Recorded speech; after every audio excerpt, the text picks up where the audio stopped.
ने शहादत दी थी आज से ठीक 33 साल पहले। हम भारत के उस सपूत को, श्री राजीव गांधी जी को आज यहाँ पर श्रद्धांजलि अर्पित करते। आज पूरा देश भारत के उस शहीद भारत रत्न सपूत को याद कर रहा।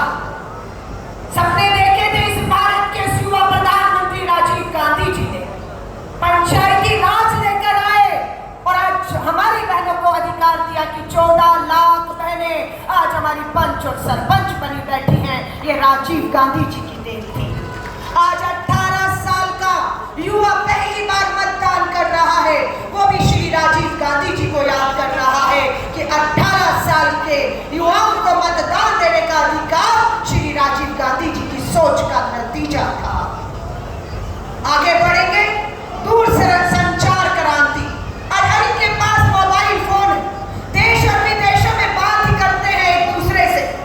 ये दूरसंचार क्रांति के पीछे देश में कंप्यूटराइजेशन, जो डिजिटल इंडिया कहा जा रहा है, उसकी नींव रखने का काम श्री राजीव गांधी जी ने किया था।